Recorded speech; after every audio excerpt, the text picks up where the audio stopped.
All right, everyone. How are you doing today? This is Marc Sabatella from Mastering MuseScore, and welcome to the Music Masterclass. This is my series. We talk about making music, talk about composing, arranging, improvising, playing by ear, all the kind of creative acts of music making. And we're going to be continuing to look at some of the music that you all have created lately in the kind of SATB format. And we're also, I think, going to take a look a little bit more at the Bach piece that I was looking at yesterday in the MuseScore Cafe. Because, well, it's one of his great works, and it does involve writing in kind of an SATB type of format in part. And we'll talk about some of that, what's going on with this, and it'll also kind of lead to kind of a teaser for the counterpoint course. And yeah, we'll just be looking at all of these sorts of things. So I'm going to start off actually by flipping over to that Bach piece here. And the thing I want to point out about this piece here, so this is the Bach, it's the Mass in B minor that we were looking at in the cafe yesterday. And what I want to do, well, first thing I want to do is switch to my presentation workspace. I like to narrate what I'm doing here so that people can learn a little bit about what's going on. This workspace I created, you notice I had lost, I got rid of the toolbar, the note input toolbar, got rid of the status bar. If it worked, I would get rid of the Braille panel also, if that was saved as part of the workspace, but it's not. So I'm just going to turn off my Braille panel in Edit Preferences, just so I have the most room for the music itself. And it also has the, I have my side panels closed. So I've, in other videos, talked about how I create that workspace, and feel free to go look those up later. You can use the search bar at the top of the community. But now I get a more unobstructed view of the score itself. So, assuming that MuseScore doesn't hiccup too badly while I'm streaming here, I do want to just play you the opening here, because this is what I had entered, right? Yesterday in the cafe, I entered the first two measures, but we never actually listened to it. Let's listen to these first several measures. It's really just the first four measures I'm going to be concerned with, because after that, the voices drop out, becomes an instrumental fugue, and then the voices join in the fugue. It's really a fascinating piece. But let's listen to the beginning part, which is fairly chorale-like.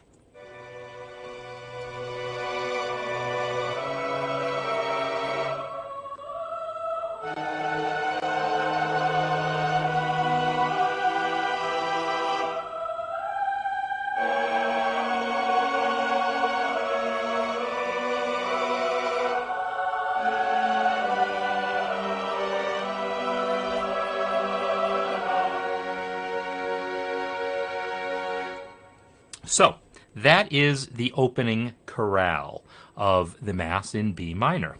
And by the way, a couple interesting facts about this piece. I just got curious because I know it had been on my mind lately because I had seen notice of performances of it. I'm not sure if this is why, but the piece was completed in 1749, which is, if my math is correct, makes this the 275th anniversary of the completion of it.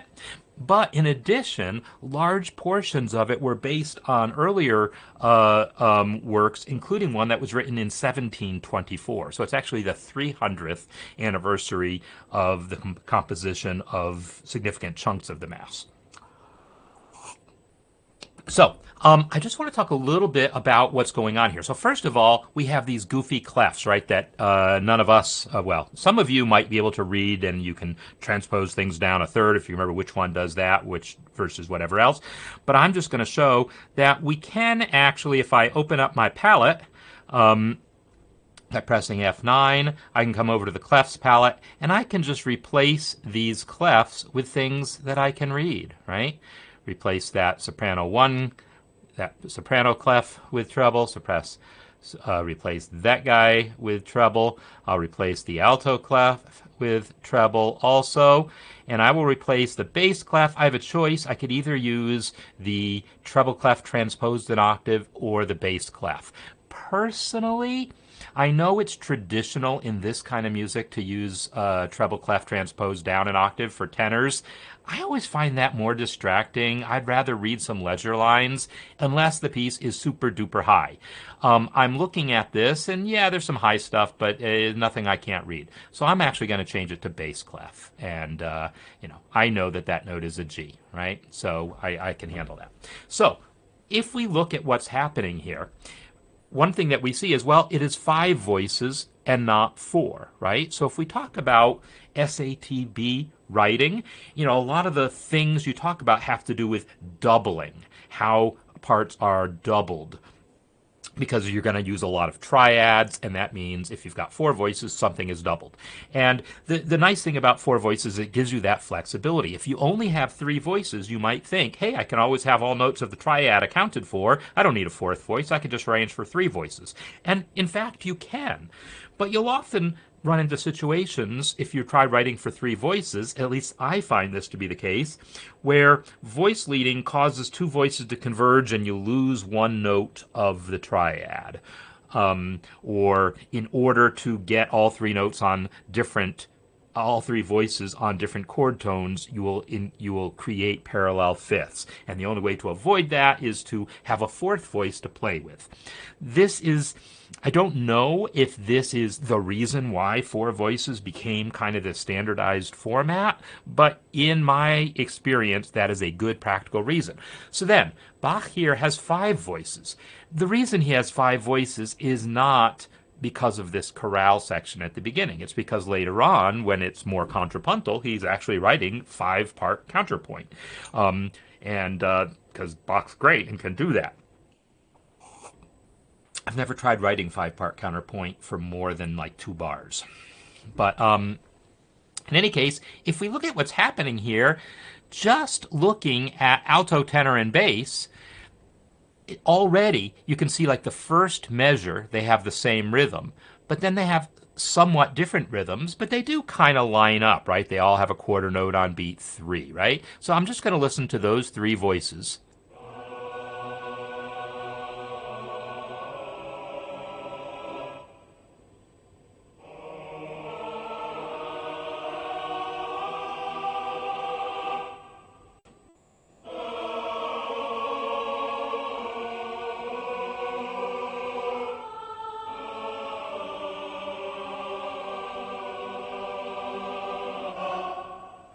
And that last note is short because that Sam Rick guy that I was looking at, Samuel Rick, he marked those notes staccato, and this was with MuseScore 2. And apparently MuseScore 2 staccato half notes played just somewhat shorter, like you were taking a breath after it. In MuseScore 4, a staccato half note is staccato. It's short. And that's probably not the effect that was wanted, so I could delete those staccatos if we really cared about that. In any case, the reason I'm focusing on these 3 voices right now is just to point out that even just looking at the bottom voices, it's not the case that we have complete triads. Like right off the bat, the very first thing, the very first sound we hear is just an open 5th, right? So he's not trying to give us all the voices, all the chord tones just in these 3 voices. However, even if you include the next soprano part, it still doesn't have the 3rd. It's still just B, F sharp, and B. Right? So he doesn't bring in the 3rd of the chord until he gets the alto, until he gets soprano 1 involved. And when he does so, he still doesn't even do it until beat 2. This is a thing that I didn't really talk about when I had that video earlier this week where I talked about who's on 3rd, right? The idea of having the 3rd accounted for. I didn't mention that there's one really common, important exception, and that's the very first note of a piece. The very first note of a piece is very often just root and or 5th. And I don't mean pickups. Yeah, pickup might be just literally one note. But even the first kind of downbeat chord of a piece. Think about like everyone's, I don't know about everyone's most well-known, but, right, right? This guy here starts on a perfect fifth with no third. And then first time we get to hear a third of the chord, the bass has moved away from the G, and now we've got some dissonance going on and lots more stuff to talk about. But that whole first couple beats there, we're not hearing the third of the chord. Well, this again is very common at the very, very, very beginning of a piece in Baroque and earlier styles. At some point, people said, nah, that sound of that open fifth at the beginning, we're going to leave that for the 17th century and earlier, and stopped making a big... like Bach actually went out of his way, I would say, to use that sound of just the open fifth at the beginning, and in the Renaissance, because that was considered the stable interval to start on. At some point, people were like, no, we can start on a triad, and did. So anyhow, that was something that I wanted to point out about this piece. And you'll notice now, even though I said it's essentially a chorale, if we listen to just the instrumental parts here,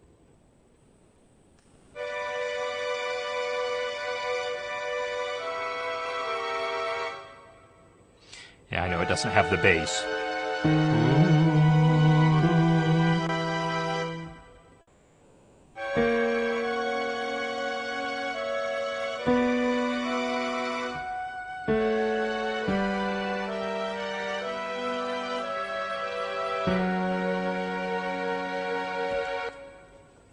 So,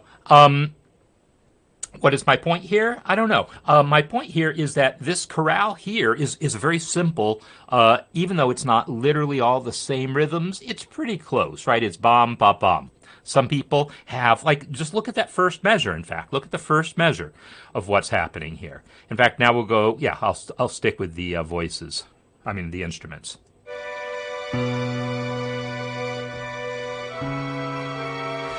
The moving part is just a resolution of the chord. The chord here is essentially the 5 chord, right? It's actually a diminished chord. Instead of the 5 chord, it's the 7 chord, because I don't think the 5th F sharp is actually present in the voicing.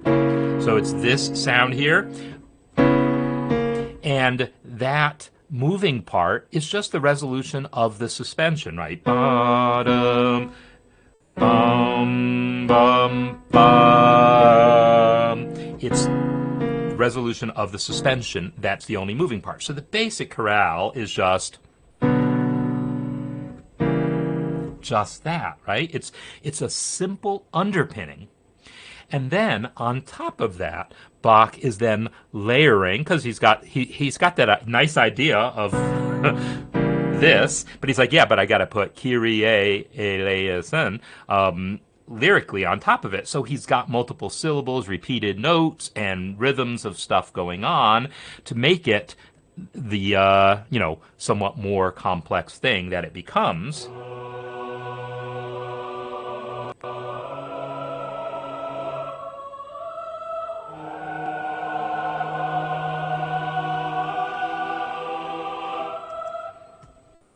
So, I don't know, I just wanted to point out some of these techniques that are being used here. The basic underpinning of this is very simple, and then we have another diminished chord going to the 4 chord finally. So it's a relatively straightforward progression, the 1 chord, the 7 chord in first inversion as it normally is, and then 7 of 4 going to 4. So harmonically speaking, nice and straightforward, but he's using that suspension, that moving line. And then check out what he does in the soprano here, because this is a little deceptive. I'm actually going to play all the parts starting on this measure, and I want you to listen to this. I want you to hear that resolution when I point, okay?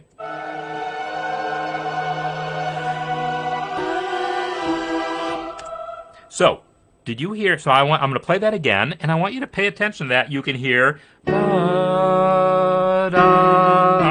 This time it's 9 to 8, the suspension. So let's listen to that again.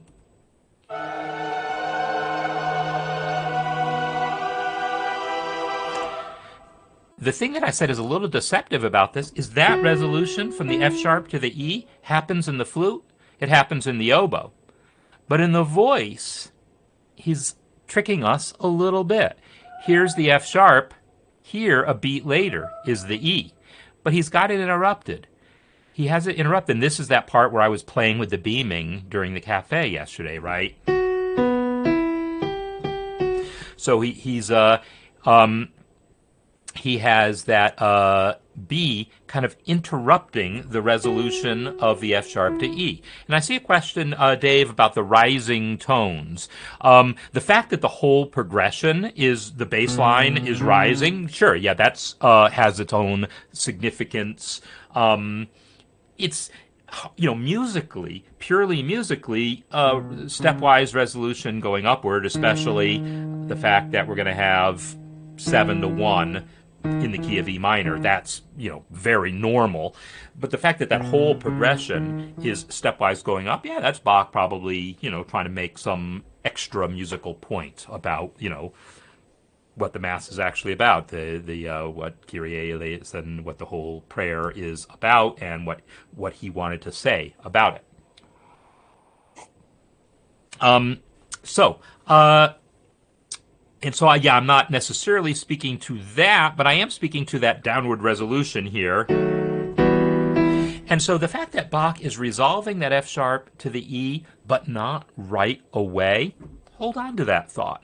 Realize that when I talk about resolving things, that's a thing. You can totally do that. You can totally say, I'm going to resolve this thing, but I got something else I got to do first. That is totally okay. And arpeggios are exactly when we see that. I mean, think about like another really famous Bach piece. Okay, this one is not Bach. I'm surprised no one called me on that, right? Bach did not write that. It's part of his notebook for Anna Magdalena, but it was his friend Christian Petzold who wrote it. But this one is Bach.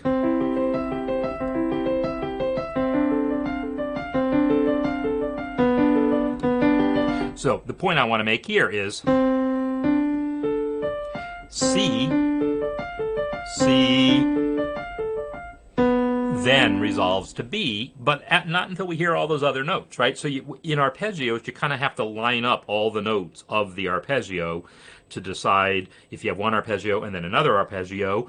The top note resolves to the top note, second to top to the second to top, third to top to third to top, and you want to make all of those voice leadings, is that plural? It is now. You want to make those all make sense. And so here, it's not exactly that situation, but it's a similar kind of idea where the resolution happens, it's just delayed slightly. And so I'm pointing these things out, well, A, because they're interesting in themselves, but I want to make the point that even when we work on really simple SATB exercises, it doesn't mean we can only write simple music with it, right? Bach is using all the basic techniques here that you expect to learn about in SATB writing, but he's doing things with them that then bring it to the level of why it's considered his greatest work. I'm not saying it's just those two measures alone. It would not be considered one of his greatest works on the basis of those two measures alone necessarily, but they exemplify a lot of the things that Bach knows how to do. Now, also speaking to Dave's point about rising, I do want to point out something. I would be remiss if I didn't come to this, because I did mention that I want to talk briefly about the actual fugue that happens later. It's not necessarily a fugue in the exact sense of actually, it may or may not be. I haven't worked through it yet, but we will at some point. But it's canon, right? It's voices and imitation. So let's listen to what happens here. And I want to point out something about this melody.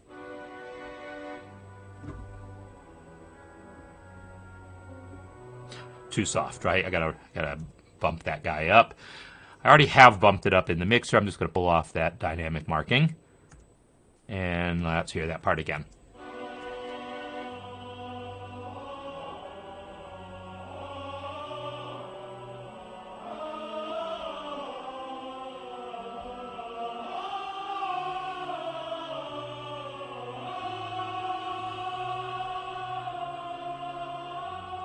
So that is the basic melody that forms the foundation. It's the subject of the fugue, if we're going to consider it a fugue. But it's the main motif that we're going to hear over and over again throughout the rest of the piece. We're not going to today. I'm not going to dive really deep into this piece. But I wanted to talk about these things because, well, they're useful to know.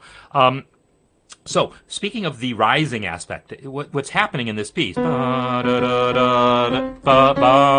We have this little rise, and then interrupted by then the rise continues, and then is interrupted again, and the rise continues, and then the rise is interrupted again,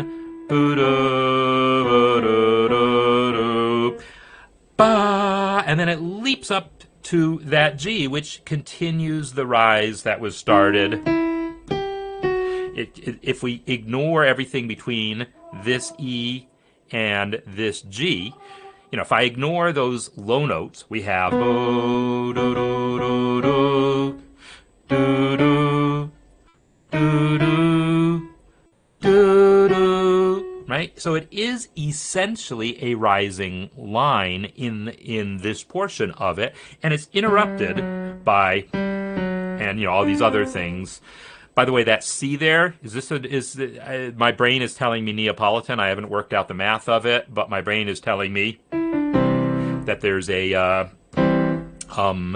Neapolitan chord being implied by this, and as I look at the rest of the voicing, I see that that's true. There's a G, an E, and a C, so a C major triad in the key of B minor, Neapolitan chord. For those of you still, thinking about harmony. And here's a little, thing, last thought that I'm going to put out here. Yeah, this fugue gets enormous, and he builds all these different voices on top of each other and keeps building on that melody. But here's an interesting thought about that melody. At least it's interesting to me. It slightly bothers me that G sharp F is repeated again. There's something about that repetition that I don't love in itself. Like, part of me would rather have heard this. Check this out.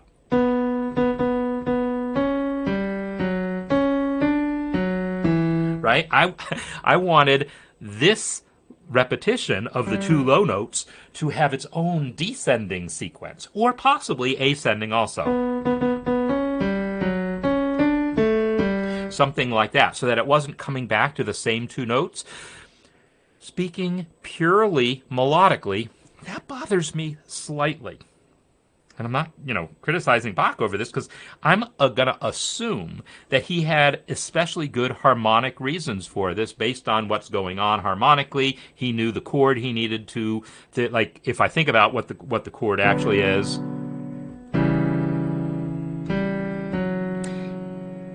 This is then the root of that 5 chord.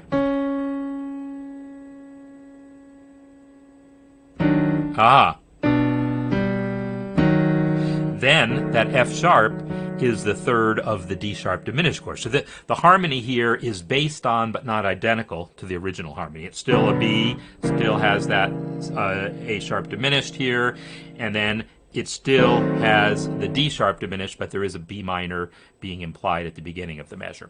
Anyhow, so that F sharp kind of needed to be there in both places to do what he wanted harmonically, and even that, I bet, wasn't enough to convince him. I bet it was only after he started writing the fugue he probably realized, yeah, that note needs to be the way it is, and went with it. But my guess is, if other things were going on harmonically, that he might not have chosen to repeat those two notes. I'm just speculating.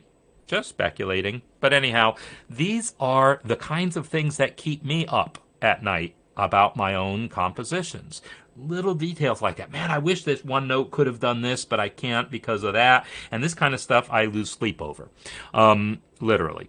Anyhow, I'm now going to return to actually looking at, not this, give me a moment.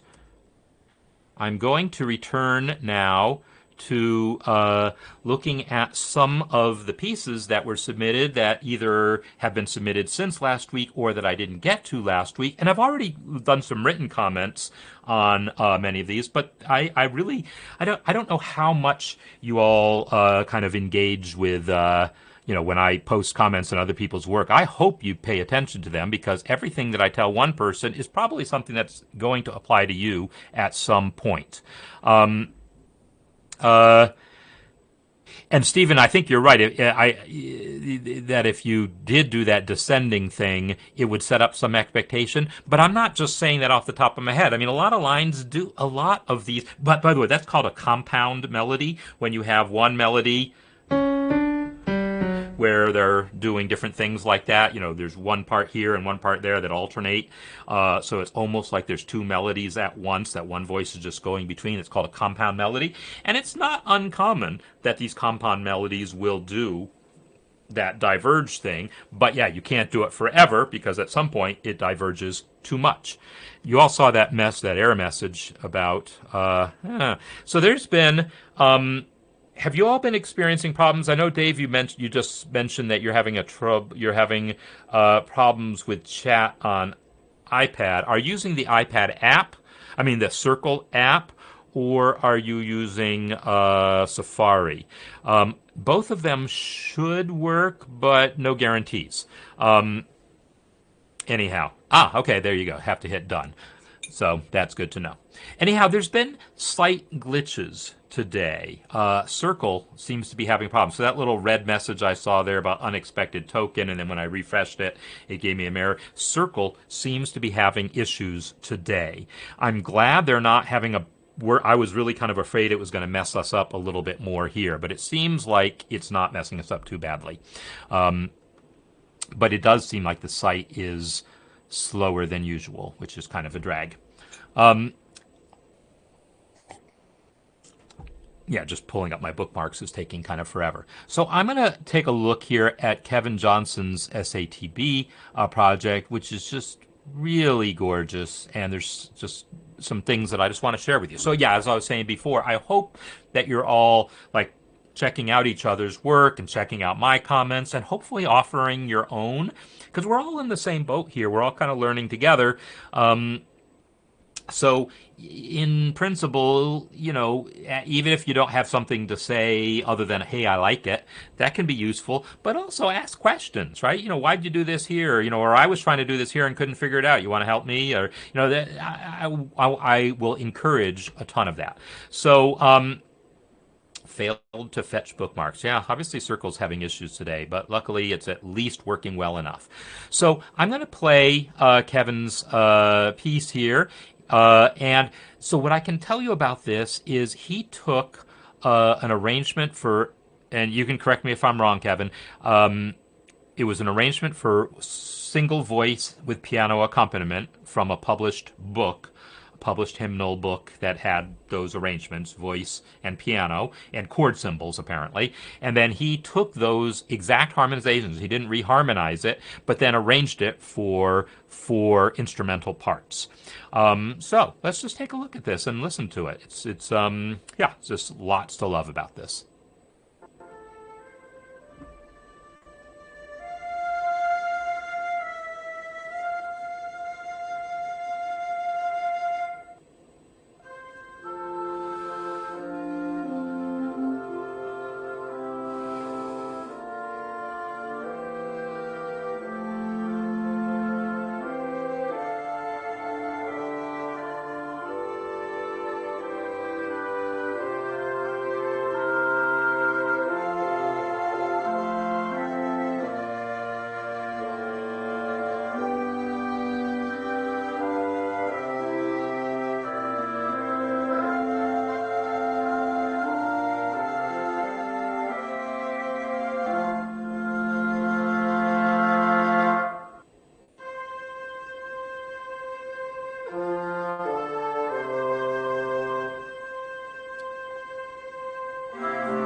All right. So, yeah, just lovely.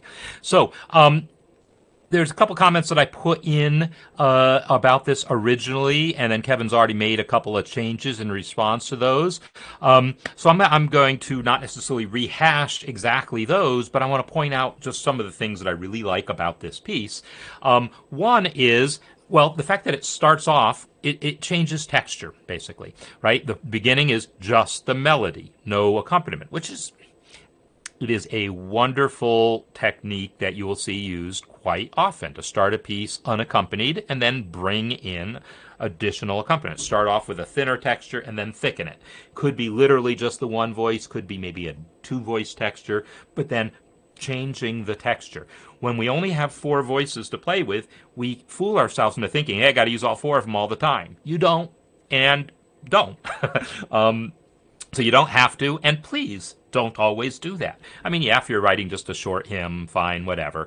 But in general, keep that in the back of your head, that just because you got four voices doesn't mean you got to use them all the time. Same with writing for an orchestra, right? It doesn't mean everyone plays all the time. That's actually relatively rare for everyone to be playing at any given moment. I'm not saying rare like only one measure out of 1,000, but I mean like a typical, I don't know, hour-long orchestra concert, most people are resting a good half of that time. So, and then not all the same people resting at the same time. Someone is resting most of the time. So then, and as far as the texture goes here, notice how simple that first measure is. Right, he doesn't have any passing tones or anything. It's just the half note and the two quarters. Nice, simple texture. By the second measure, he's like, okay, I got something for you. He's got boop, boop, boop, boom in the clarinet. Just a nice little touch.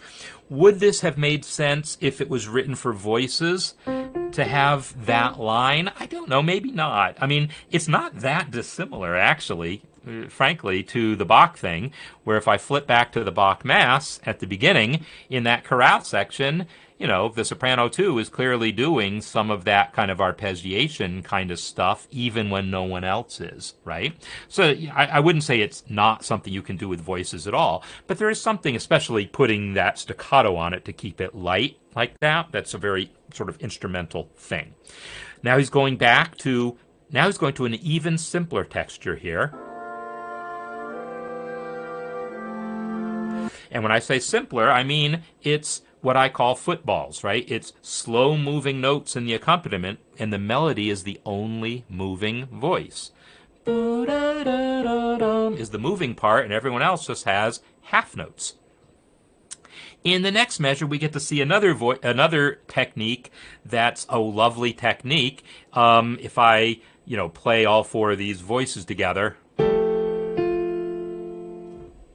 So this sound here, that G being the ninth, resolving down to the root, it's treated as a suspension, absolutely classically so, right? That G, the oboe there, had,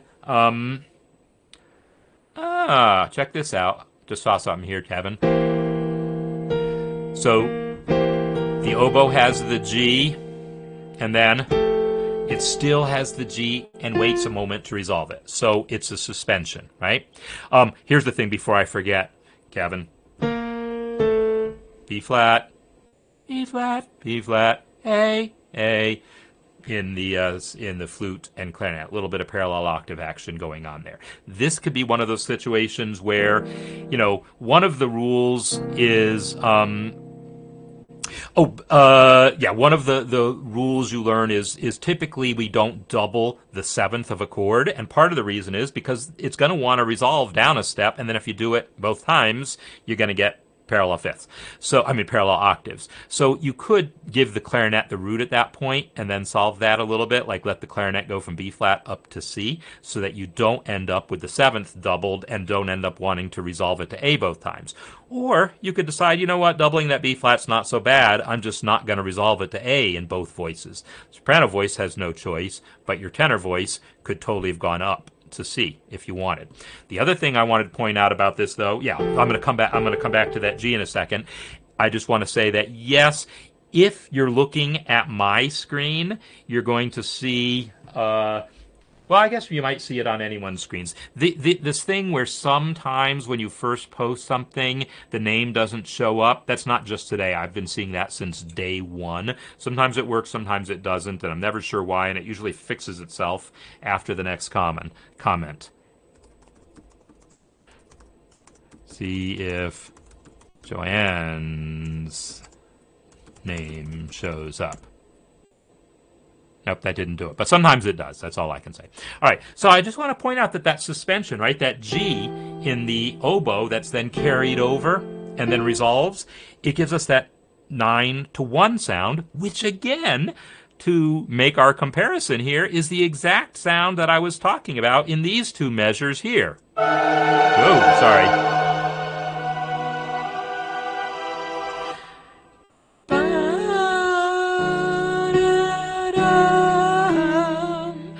9-to-1. Now, there is something about hearing that on a minor chord that's very Baroque. That 9-to-1 resolution like that, and the way it's used in the melody, or the top voice anyhow, is very, very typical of Baroque writing, to have that 9-to-1, 9-to-8 suspension it's called. Because the root is the E. The F sharp, when it shows up, it's left over from the previous chord. Here's the F sharp at the beginning of the measure. It's left over, and then it takes a moment to resolve down. 9-to-8 suspension. We see those all the time, especially in minor chords. This sound on a major chord, where we hear that G, you'll hear that a lot in pop music, not even as a suspension, like even in cases where the G wasn't prepared in the previous on the previous chord, but just that sound possibly resolving. That's just like such a pop piano sound. So the person who arranged this, and Kevin said he took this from an arrangement for piano and voice. Well, he didn't say that's what it was, but I figured out that's what it was. I have a feeling the person who did that arrangement just was someone who really liked that sound, because they used it a couple places. And so Kevin is basically, honoring the fact that the original harmony that he was working from used that sound. But anyhow, that's the sound. Lovely sound. So he's made a couple other little changes based on things that I talked about. And yes, one of the things was going into this measure.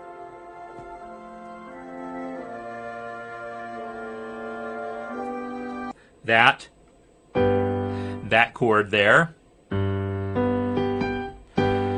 Originally he had a B flat instead of a B, which to me wasn't very satisfying.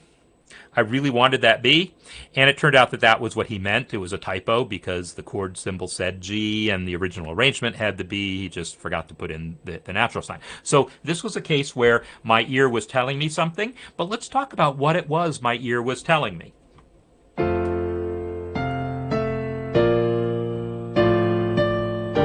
There would be nothing wrong with a G minor chord there. But B flat and G minor, the 4 chord and the 2 chord, they are very similar sounding chords. And sometimes that's what you want. Sometimes you want the fact that the 4 chord and 2 chord are very similar sounding, and you can kind of move from one to the other and not have it make a big harmonic difference to your piece. But I don't think that's what this piece wanted there. I think this piece wanted some drama there. And let's talk about why. No, I'm not going to try to sing it in that octave. Bum, ba, da, da, da, da, bum. It's a higher note. This leaping up. Again, we had F and then some other stuff going down, and then G, right? So it's the basic motion is upwards from that F to the G with this other stuff in there. That dramatic, it's not a huge leap up, but it's a high note. That leaping up from the D to the G creates some amount of drama that to my ears really wanted that secondary dominant, the major G chord instead of minor. So these are things you should be paying attention to yourself. When is it time to use a secondary dominant? Well, one reason could be drama. When you want a little extra drama, because that is the high note of the piece, right? That is, look at the entire melody.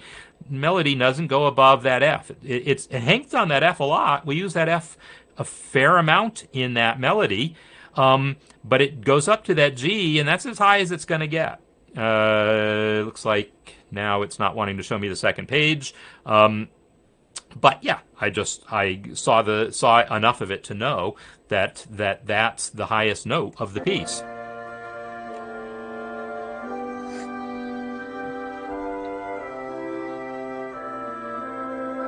And it doesn't.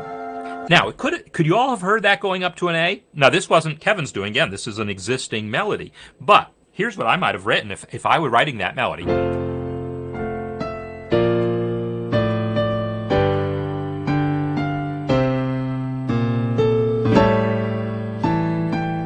Right? Couldn't you hear that happening?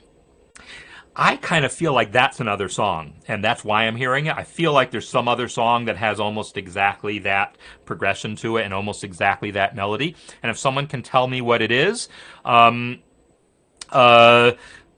would be lovely.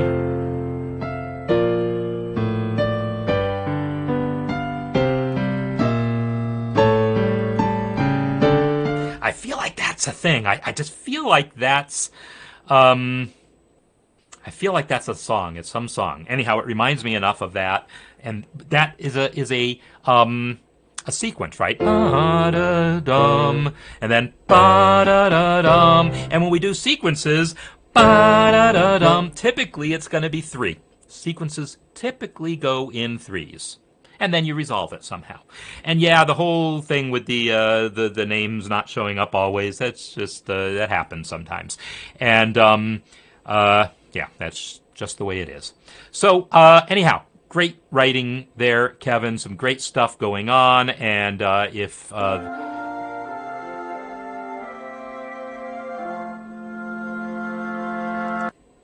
suppose if I actually go to MuseScore.com here, it will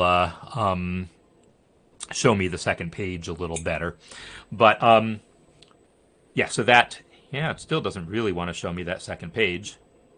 But the one thing I wanted to just also mention before I move on is the very last chord. Now he's got more of this nice textural stuff. Boop, bop, bop, bop, bum. Then he's going to this, I talked about changing texture. Now it's back to the one voice, and now it's a 2-voice texture, and he's using contrary motion, right? Giving a different feel. And now we have, more different rhythms going on. So he's playing around with a lot of the variables that are available to be played with, and doing a really nice job of it. But these are, when we talk about writing 4-voice pieces, it doesn't have to be exactly everyone in the same rhythm. And in point of fact, musically speaking, it's not most effective. And I think he's doing a great job here. I just had one other question, and that is about this final cadence. I guess I'll play that. And that is about this clarinet resolving to the A. The clarinet is anticipating that final chord, right? We have, I should play, if I can, the exact voicing.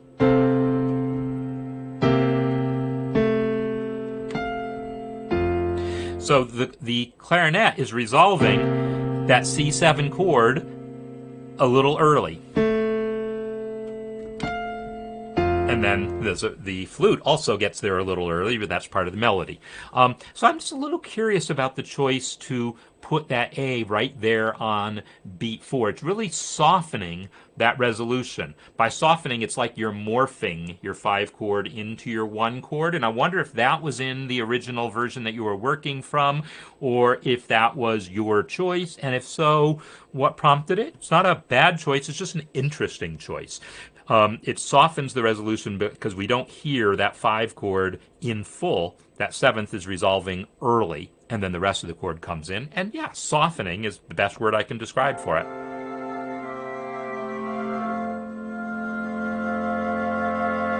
It also creates, just for what it's worth, like this thing that you're doing here, tying that low A. Of course, it's really a low B, is by the time it's transposed for clarinet. By playing that on beat 4, then asking for a forte piano, you really can't tie into it. That's just a little instrumental technique thing. You don't want to tie into a note and then put a forte piano on it. I mean, they're going to have to tongue to get that anyhow. To get that effect to work out, they're going to have to tongue that A anyhow. So you'd really want to remove that tie, and then you'd want to ask yourself, do you really want that A on beat four? On beat four, maybe putting it on the and of four. Putting it on the and of four along with the F would do for you whatever you were trying to get done by putting it on four, or maybe putting it on four is just what you wanted. But anyhow, again, just something that I thought was noteworthy and worth commenting on. Now, Doug has posted a whole bunch of stuff here, and I saw that you're here right now, which is great. Doug, if you want to tell me which of your pieces is most worth taking a quick look at, but I am going to take a quick look at these other pieces. I really wanted to dig into Kevin's because there was so much I really wanted to get into about it, but I'm just going to take just a quick glance at some of these others and make some comments here. And yes, apologize for things running slow. As I said, the Circle website seems to be experiencing problems today, so it's definitely not anything on my end as far as that goes. It seems to be a Circle-wide issue. But luckily, it's at least working. But yes, slowly. Scarborough Fair. All right, great. Then I'm going to pull up Scarborough Fair if I can get the bookmarks to cooperate.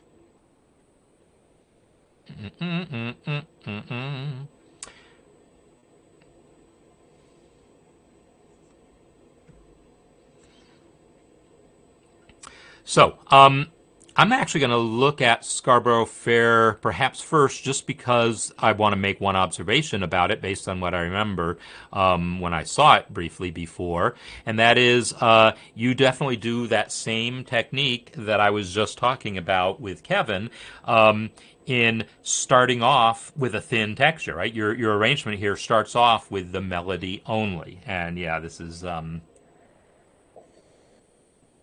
kind of intolerable here, but it's what we have. So I'm just going to play the piano. I'm going to ask you all a question. I'm going to just talk about some other random thing. I got a song in my head the other day that I couldn't place, and I finally solved it. But I worked out almost that entire piece in my head and played it on the piano and got it like almost perfect before I ever figured out what it was. And I almost asked about it last week during masterclass, but I didn't, and I'm wondering if anyone would have got it.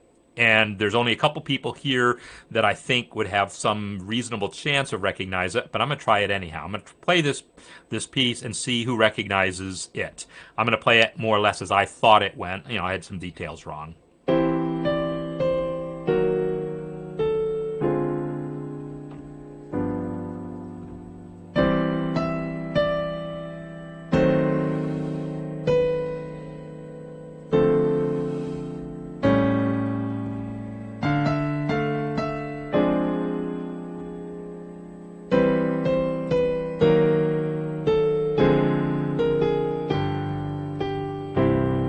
That is not actually correct.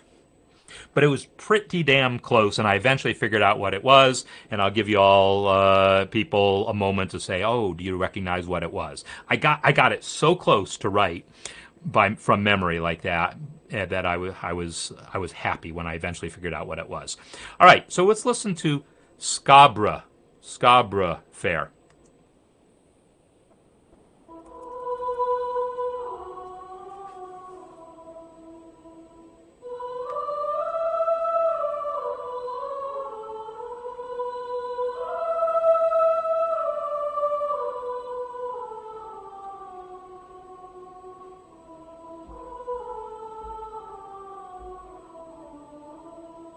Just melody, right?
Yeah, great job, Doug.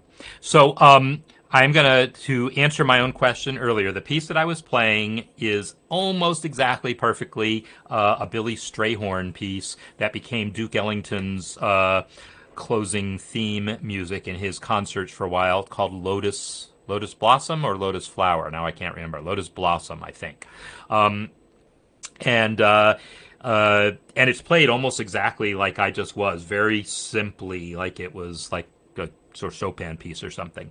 All right, so I have to say that I'm one of these, like, I know some Renaissance music, and I know some, more modern classical music, and I know a lot of jazz, and I know some pop music. This song I only know for the same reason I assume many of you also know it, because of Simon and Garfunkel. So I don't know what liberties they took with the original melody. I do know that that the counter melody was an entirely different piece. I read that somewhere, but I haven't looked up what it is or anything about it. So my expectations about the piece harmonically are set by Simon and Garfunkel, and so a lot of my comments will be, hey, that's really interesting, and then I'll find out that that's just the way it normally is. But let's talk about it. So he is very nicely bringing in the texture gradually, right? Bringing in a second voice here, and then bringing in a third voice, and then a fourth. And so let's look at a couple of things that are going on just so I can comment about them.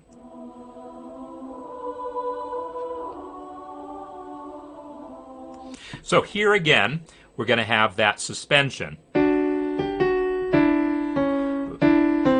The D left over, the D and the alto left over from the previous measure. It creates a dissonance and then resolves it. Suspensions are so powerful. This could have just gone, right? Totally could have been that. It doesn't take rocket science to create a suspension. Just take something that you are going to do anyhow and wait a beat to get there. It's a little more to it than that, but I mean, it's almost that simple, right? If I were to play, if this measure right here, if I went, all I'm doing is taking that E and delaying it a beat. So take something you already wrote, find a place where there's stepwise motion going into a note, take that note that you've resolved, and just wait a beat to get there. You'll have created a suspension. And so it's not hard to create them. It takes way longer to learn what the thing is than it does to create them once you get the knack. And then it's really easy to take any piece that is relatively simple right now, chorale-like, and just add these suspensions to create some interest. So he's got that going on. Now, one observation I'm going to make here is it starts right off with a perfect fourth between the alto and the soprano.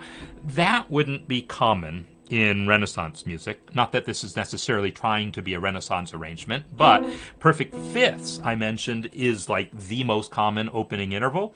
Perfect fourths are considered somewhat dissonant, especially above the bottom voice. Perfect fourths in upper voices are going to be inevitable in a full triad if you've got, the notes arranged like that. You're going to have perfect fourths between upper voices, and technically these are upper voices, but until the tenor and bass comes in, the alto is the lower voice. So that perfect fourth between the voices is something that would have been avoided in the Renaissance. So if the goal is to establish a Renaissance sound, you might think about not using that B to start. Now, does that mean use an A? I don't know, because if you do that, you're establishing A as kind of a tonic sound, and maybe that's not what you want. So you might be better off with a unison E or an octave E, if, again, you're going for that sound. But that's neither here nor there. Similarly, the final cadence of that phrase is an open fourth like that. So that's another one of those things that you would think twice about doing, but if it's supported by the tenor an octave lower, it suddenly becomes pretty cool. And you are going to bring in the tenor pretty soon anyhow. So the two things you could consider is support it with the tenor, so you have that sound, or let that note be the D sharp, because that's what that chord normally is. Again, going by Simon and Garfunkel, but also going by what you did later. Right, that would be a B, the 5 chord, going back to E. So giving it the 3rd instead of the 5th would solve that if you're thinking harmonically, but also if you're thinking intervallically, being aware that that 4th is a little questionable. Now, I say it's a little questionable because historically, yes, but does it bother me? Not really. Yeah, that's I'm pointing it out because it's like one of those things you think about and then you worry about whether you're going to worry about it, but it's not necessarily a problem. Now, there was a mention of a canon earlier, and I forget who mentioned the canon thing here. Oh, Joanne. There's a sense in which it feels like there's some imitation going on, but I haven't worked out where that is exactly, or if it's literally repetition in canon, or if it just sort of feels that way. And so, it might take a little longer for me to work through those details. But yeah, he's just doing a really nice job once he's got all 4 voices in, also, of working with that texture.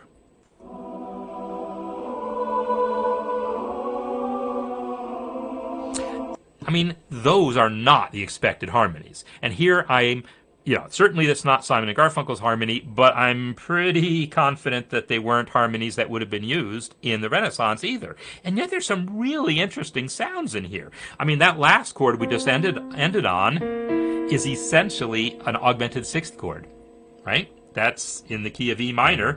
That's a kind of this chord built on scale degree flat 6. So it's essentially an augmented 6th chord that I would then expect to resolve to 5, and it kind of does, kind of doesn't.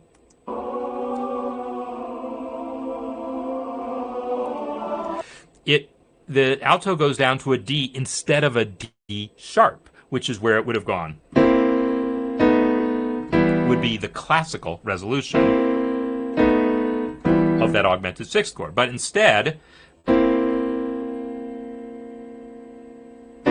he's going to more of a minor 5 sound, which is fairly keeping with a Renaissance sound because there's no expectation that the 5 chord would be a major chord in the Renaissance, because there's no expectation it's a chord at all. That raised leading tone used in cadences, and we're not at a cadence yet. So there's everything about this feels like a Renaissance use of a augmented 6th chord. It's just that augmented 6th chords weren't commonly used in the Renaissance, right? So it's an interesting sound. And so, yeah, I just love the sound of this. There's some interesting kind of dissonances here, right? We get this dissonance between the B and the C sharp here, and we have this sound here, and it's got a 4th on the bottom. And this is no longer bothering me because we've left the Renaissance. We've left any pretense of the Renaissance here. We've got this dissonance here. We've got that dissonance there. But on the other hand, it's in modern terms, this is a B minor 7th chord with a 7th in the bass. It's not particularly problematic in that sense. So as soon as your ears shift to thinking post-Renaissance, and we're thinking about full chords now, that sound makes total sense. So this is just, I just love it. One of my favorite parts of the piece.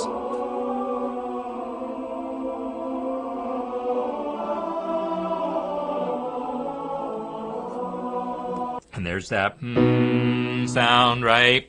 So, in any case, I go on. He's also got basically a major 4 chord here.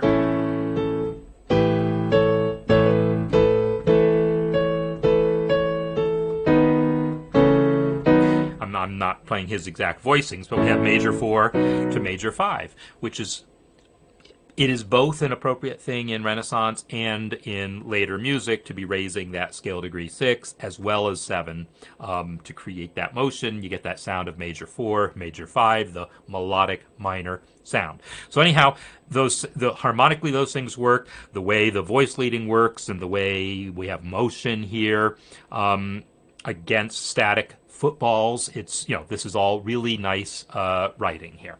And So yeah, I bet that there is a canon to be seen in there. So I'm going to ask people to look at that. I look at because Joanne, I had exactly the same thought that you did. That it felt like there was something canonic going on. By canon, I just mean imitation, right? Someone stated a melody, someone else stated the same melody a couple bars later. I had that same sense that you had. So I want to know where that came from. I want everyone here to go look at it and tell us where you find that.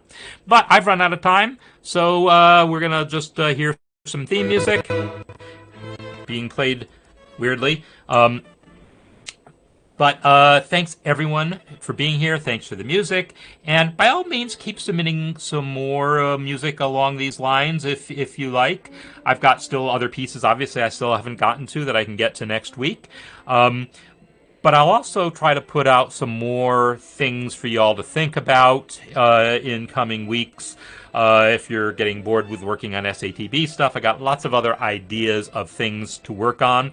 So that's what we're going to just keep doing here. And again, I keep mentioning the counterpoint course.